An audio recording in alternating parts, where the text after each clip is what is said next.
Hi hello నమస్తే. ఈ వారం రిలీజ్ అయిన మరో సినిమా జటాధర. మంచి పవర్ఫుల్ టైటిల్. పరమేశ్వరుడు జటాధరుడు. సో సుధీర్ బాబు పాప ఆయన మంచి సక్సెస్ కొట్టాలని ఆయన మంచి మంచి సబ్జెక్టులు తీసుకుంటాడు, మంచి మంచి చేసుకుంటూ వస్తున్నాడు. కానీ ఎక్కడ లక్కు కలిసి రావట్లేదు.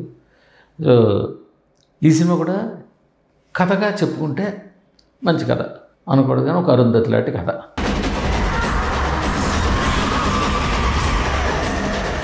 ఒక దుష్టశక్తి ఉంది. ఆ దుష్టశక్తిని ఎవరో మేలుకొల్పారు. మళ్ళీ ఆ దుష్టశక్తిని మళ్ళీ సమాధిలోకి ఎలా పంపారు? ఒక్క సింగిల్ లేని గుప్త నిధులకు కాపలాగా ఉన్న ఓ దుష్టశక్తి నిద్ర లేస్తే ఆ దుష్టశక్తికి హీరోకి చిన్నతనం నుంచి కనెక్షన్ ఉంటే ఆ దుష్టశక్తి హీరోని బలి తీసుకోవాలని ప్రయత్నిస్తే హీరో ఏం చేశాడు అన్నది స్టోరీ. ఇలాగే చెప్పుంటారు. సినాప్సిస్ కొంచెం చెప్పుంటే సుధీర్ బాబు గారు అరే చాలా బాగుంది కదా, మంచి స్టోరీ దొరికింది కదా, మంచి కథ దొరికింది కదా అని చెప్పి సంతోషంగా ఓకే చేస్తుంటారు. బట్ బ్యాడ్ లక్ ఏంటంటే ఆ సినిమాని ఎలా తీయకూడదో అలాగే తీశారు. ఎంత దారుణంగా తీయాలో అంత దారుణంగా తీశారు. కర్ణుడి చావుకి 1,00,000 కారణాలని ఈ సినిమా బాగాలేకపోవడానికి 1,00,000 కారణాలు ఉన్నాయి. ఫస్ట్ ఆఫ్ ఆల్ ప్రొడక్షన్ చేసిన వాళ్ళకి ఇది హిందీ సినిమానా, తెలుగు సినిమానా, లేకపోతే హిందీ డబ్బింగ్ తెలుగా, లేకపోతే తెలుగు డబ్బింగ్ హిందీయా, లేకపోతే బైలాంగ్వేజ్గా ఎలా తీయాలి అన్న క్లారిటీ లేదు. మీ ఇంట్లో లంక బిందెలున్నాయి.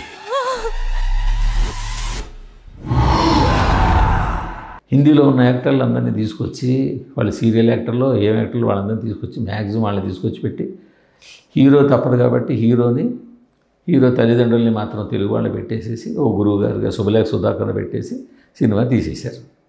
మనకు చూస్తుంటే మనకు హిందీ డబ్బింగ్ సీరియల్ చూస్తున్న ఫీలింగ్ వస్తుంది. ఫస్ట్ ఆఫ్ ఆల్ ఏ ఛానల్లోనో హిందీ డబ్బింగ్ సీరియల్ వస్తుంటాయి మనకి, అది చూస్తున్న ఫీలింగ్ వస్తుంది. అక్కడక్కడ మన వాళ్ళు ఒకళ్ళిద్దరు కనిపిస్తుంటారు. సో అక్కడ ఒక పెద్ద మైనస్ పడిపోయింది. ఇంకక్కడి నుంచి సినిమాకి స్క్రిప్ట్ ఇలా రాయకూడదు అనే విధంగా ఈ సినిమా స్క్రిప్ట్ రాసుకున్నారు. అంత కన్ఫ్యూజను, షాట్కి మిక్స్ ఉండదు, స్మూత్ ట్రాన్స్ఫర్మేషన్. అంటే ఒక షాట్లోంచి ఇంకో షాట్లోకి వెళ్తున్నప్పుడు చాలా స్మూత్గా ట్రావెల్ అవ్వాలి. ఆ ట్రావెల్ కనపడదు. ముక్కలు కింద కనిపిస్తుంటుంది. కొన్ని షాట్లు అయితే ఎందుకు తీసారో తెలియదు, ఎందుకు అసలు ఆ షాట్ వచ్చిందో తెలియదు. అసలు ఎంత గమ్మత్ ఏంటంటే సాధారణంగా ఐటెం సాంగ్ అనేది ఎందుకు పెడతారు? సినిమాలు నచ్చేవాళ్ళు, ఐటెం సాంగ్ ఇష్టపడేవాళ్ళు సినిమాలు కూర్చొని ఐటెం సాంగ్ని ఎంజాయ్ చేస్తారులేని, ఐటెం సాంగ్కి థియేటర్ నుంచి జనాలు బయటకు లేచి వెళ్ళిపోవడం ఈ సినిమాలో చూశాను. అంత దారుణంగా తీసే సినిమా సగంలో లేచి బయటకు వెళ్ళిపోయి మళ్ళీ లోపలికి వచ్చినా కూడా సినిమా ఎక్కడే మిస్ అయిపోయినట్టు అనిపిస్తుంది. ఎందుకంటే ఏ ముఖ తీస్తున్నారు ఏమిటో తెలియదు. ఇది అంటారు రకరకాల సీన్లు తీసేసి ఏంటేంటో చేసి అవన్నీ చేసి ఇంక చివరి తాళదన్నట్టు అష్ట శివలింగాల ప్రతిష్టని శివుడు కైలాసం నుంచి కదిలి వచ్చాడని, సుధీర్ బాబు గారు కష్టపడి శివతాండవం చేసేసారని, ఇలా రకరకాలుగా ఏం తోస్తే అది చేసి తీసి పడేసేసారు.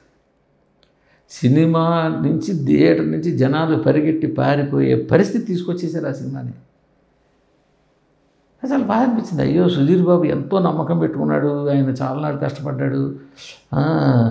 ఇది ఈ సినిమాతో గట్టిగా నేను ఎందుకంటే ఇప్పుడు నడుస్తున్న జానర్ అది ఒక హర్రరు, మిస్టిక్, థ్రిల్లర్స్ ఇవన్నీ ఇష్టపడుతున్నారు కదా. సో ఖచ్చితంగా ఏదో ఉంటుంది ఈ సినిమాతోటి. పోనీ ఆయన సక్సెస్ కొడతాడు ఈ సినిమాతోటి గట్టిగాను అనుకుని ఆయన నమ్మాడు, అందరూ నమ్మారు. అందుకనే యాక్చువల్గా చెప్పాలంటే ఫ్రైడే నాడు రిలీజ్ అయిన సినిమాలో మంచి ఓపెనింగ్ అందుకుంది మార్నింగ్ షోకి. అంత మార్నింగ్ షో పెట్టి టప్ మనకి ఎంత పడిపోయే పరిస్థితి వచ్చేసింది. ఎందుకంటే అసలు ఇంకెవ్వరు ఏం మాట్లాడడానికి లేదు. ఏకగ్రీవంగా ఈ సినిమాని ఇంటూ అని పేపర్కి 0/100 అని చెప్పి పేపర్కి మార్కులు వేసేసే పరిస్థితికి తీశారు సినిమాని. ఇన్ని డబ్బులు ఖర్చు పెట్టారో ఎలాగ అసలు వాళ్ళు ప్రొడక్షన్ తెలుసా వాళ్ళకి? ఆ డైరెక్టర్లు ఏం చేస్తున్నారు? ఆ స్క్రిప్ట్ ఏంటి? ఆ ఎడిటింగ్ ఏంటి? ఒకటి కాదు, ఇంకా ఇందాకనే చెప్పినట్టు కర్ణుడి చావుకి 1,00,000 కారణాలు, బ్యాక్గ్రౌండ్ దెబ్బ. ఇలాంటి జోనర్లో కూడా మెప్పించలేకపోతే దర్శకులు ఇలాంటి జోనర్లు పైగా ఇటీవల హిట్ అవుతున్న ఫార్ములా చివరిలో తీసుకొచ్చి దేవుడికి ముడిపెట్టడం, ఆ ఫార్ములా కూడా సక్సెస్ అవ్వలేకపోతే అంటే ఇది కేవలం ఇంకెవ్వరి తప్పు కాదు. సుధీర్ బాబా డబ్బులు పెట్టిన ప్రొడ్యూసర్లా కాదు, కేవలం స్క్రిప్టు దర్శకత్వం అందించిన వాళ్ళు మాత్రమే. వాళ్ళు రాసుకున్న స్క్రిప్ట్ ఏంటో ఏంటో ఆ సోనాక్షి సిన్హా ఉంటుంది, ఒంటి నిండా నెగలు దిగేసుకుని కూర్చుని రకరకాల మొహంలో ఆవభావాలు వెలిగిస్తూ ఏదేదో చేస్తూ ఉంటే ఏమిటిది అసలు. అంటే కొన్ని సినిమాలు ఉంటాయి, వాటిని డైరెక్షన్ డిపార్ట్మెంట్లో ఎక్కడో ఇలాంటి సినిమాని లైబ్రరీలో పెట్టి వేస్తుండాలి, సినిమా ఎలా తీయకూడదో చెప్పడం కోసం. ఇలాంటి సినిమా తీయకూడదు సుమా మీరు, లేకపోతే ఇలా సినిమా తీయకూడదు సుమా మీరు అని చెప్పడం కోసం కొన్ని మంచి సినిమాలు రిఫరెన్స్లు ఇస్తారు. రాజమౌళి గారు, త్రివిక్రమ్ గారు, ఇలాంటి సుకుమార్ గారు, ఇలాంటి వాళ్ళ సినిమాలు రిఫరెన్స్గా ఇది కదా లైబ్రరీలో ఉండాల్సిన సినిమా అని.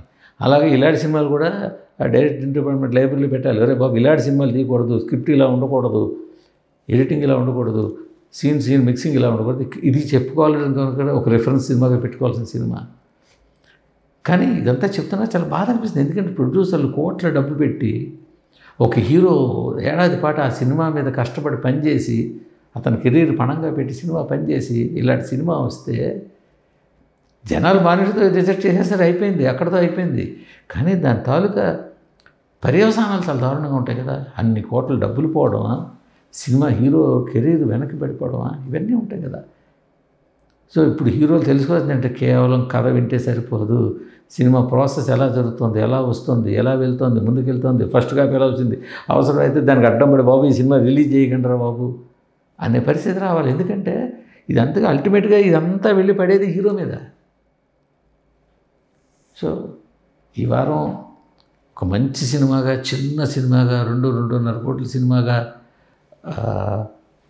The great pre wedding show వస్తే, ఒక ఆలోచింపచేసే సినిమాగా డిస్కస్ చేయగలిగిన సబ్జెక్ట్ తీసుకుని సినిమాగా తీస్తే, గర్ల్ ఫ్రెండ్ వస్తే అసలు థియేటర్ వైపు వెళ్ళడానికి భయపడేలాగా, థియేటర్లో కూర్చోవడానికే ఇబ్బంది పడేలాగా ఈ సినిమా వచ్చింది జటాధర.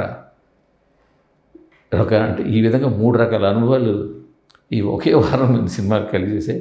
మళ్ళీ మరో వారం మరో సినిమాతో కలుద్దాం. ధన్యవాదాలు.